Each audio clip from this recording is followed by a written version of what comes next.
This podcast is brought to you by sarahraven.com, which is home to everything you need for a truly beautiful and productive garden. You'll also find great and essential gardening kit and stylish, lovely things to have in your house to bring the outside indoors, all inspired by the garden and the house being tied together.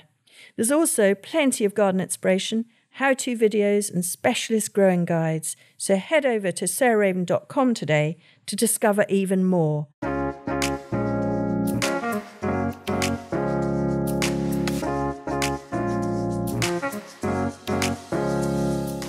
Welcome to Grow, Cook, Eat, Arrange, the podcast of me, Sarah Raven, and I'm doing the Kitchen Garden mini-series. And this is actually episode 6 of 7. So we've got 7 in this mini-series. And the idea is to give you the absolute sort of golden nuggets of veg growing. And it's really funny. I remember someone saying to me when I was teaching many years ago now, towards the end of the day, she said to me, "Why haven't you covered pests and diseases in this veg course? Because that's the main reason I came."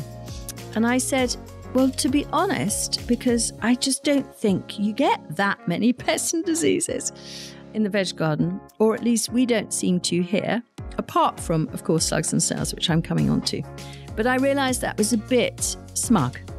And of course there are pests and diseases. And of course, when you're a beginner, they're very, very disheartening because you spend your time sowing stuff and then the slugs and snails eat it, not you. And that's depressing.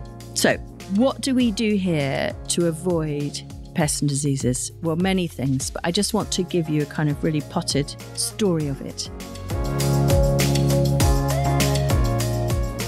So the first thing is that we honestly do almost no direct sowing here at all. Perhaps in June and July, when it's really hot in the polytunnel, and so things will struggle, we might do direct sowing. But even then, we probably wouldn't. We would sow into gutters or modules or seed trays, but have them outside on the north face of the polytunnel. But we do not sow them, or very rarely sow them straight into the ground. Now, the reason for that is if you have got a slug and snail population, just as they pop up their little heads, your seedlings, the slugs and snails eat them off because you've laid them out a lovely dinner party every night. So you go to bed, out come the slugs and snails because they're mainly nocturnal, and you have provided them in the most delicious dinner party of the things that have germinated in the 12 hours before, and they munch the lot. So you come out and you can see the slime trails, but not much else. Anyway, that goes on and on. That is depressing. So I would really say think of avoiding direct sowing if you've got a big slug and snail problem, and perhaps sow into gutter pipes, which takes no more time. The second thing that we use very, very genuinely and generally here is companion planting. And that is more against pests, against mildew, for instance, but also it really, really helps introducing the good invertebrates like ladybirds and lacewings that eat the things you don't want so much, like aphids. And so we grow groves of tagetes. I particularly like a variety called Linnaeus with our tomatoes. We grow summer savoury with our broad beans. They both bring in lacewings, which then eat the aphids. We also grow basil underneath our tomatoes. Again, they attract in the good bugs to eat the bad bugs. And so we literally everywhere here, there is a kind of flower vegetable interrelationship, which is called companion planting, which really, really, really seems to work. The next and final sort of general strand here is that we encourage garden birds hugely into the garden. And I've mentioned before, so I don't want to bang on about it, but Adam, my husband, is writing a book about woodland and garden birds. And the more we learn, the more we realize we need to learn.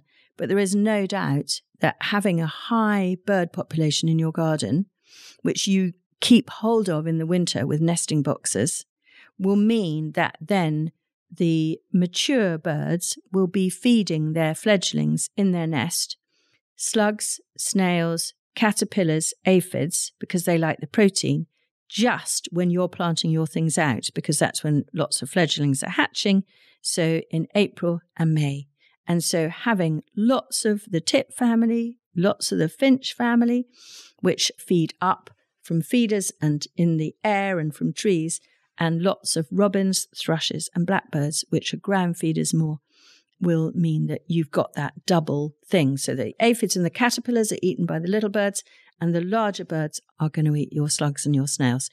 And that noise is a thrush killing a snail, and that is to be celebrated. So clap your hands every time you hear that. So in terms of the most common things that you will get in a vegetable garden and what we do about them here. So the first is obviously aphids and whitefly, classic in a greenhouse. You might get that on your tomatoes, or you might get that annoying aphid, which looks almost like ash, on your brassicas. And the best answer for those are either the Nicotiana family, which is really good against the little ash-like aphid in your brassicas, or tagetes and marigolds and the calendulas too. They are really brilliant against aphids. Slugs and snails, as I've already mentioned, birds are the way to go. If you don't have a population of birds at all, start trying to build one up. But until that time, use Nemeslug, which is a biological control, which you water onto your beds, and it will then kill particularly slugs, but also has some effect on snails. If you have pigeons and other things that are stripping your brassicas, for instance, then I think the best thing of all are those things called buzz lines, which is you put 2 canes and you put, it's like a cassette tape that has been unwoven from its plastic, and it goes bzzz in a very high pitch. And apparently pigeons really hate that noise, and so it really repels them. So it's a very good physical barrier. You can, of course, do the CDs flying around or windmills or whatever, and they don't like that. But buzz lines in our trials here have been the most effective. Mildew is another thing that we find here, but that's obviously a disease, not a pest.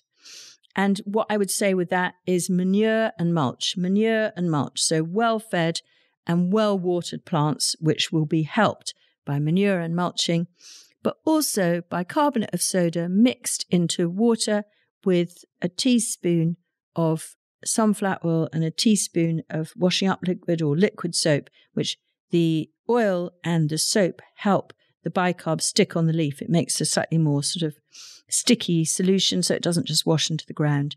And we found that incredibly helpful against mildew and things like courgettes. And then finally, back to a pest, flea beetle, which I mentioned when I was talking about any of the brassica salads, particularly wild rocket and salad rocket in episode 4.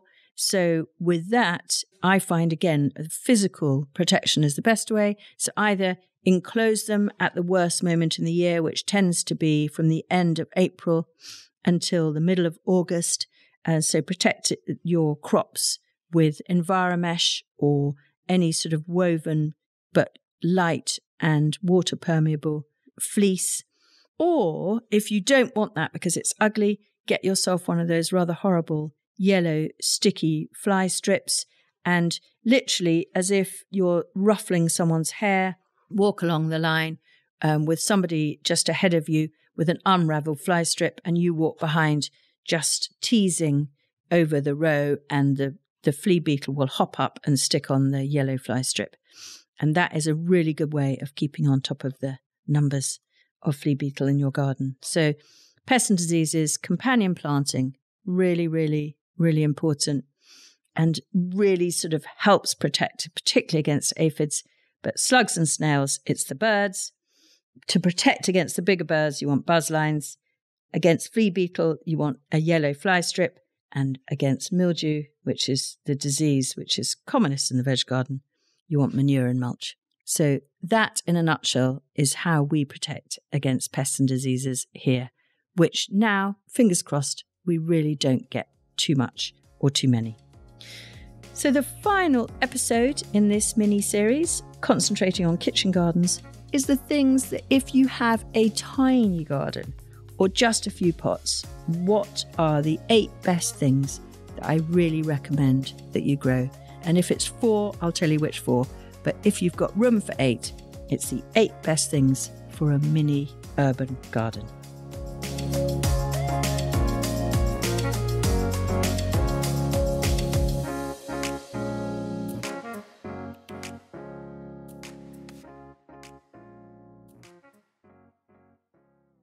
You can find more information, photos, and advice sheets on all the plants and recipes we talk about on this podcast by heading to the show notes or at sarahraven.com/podcast.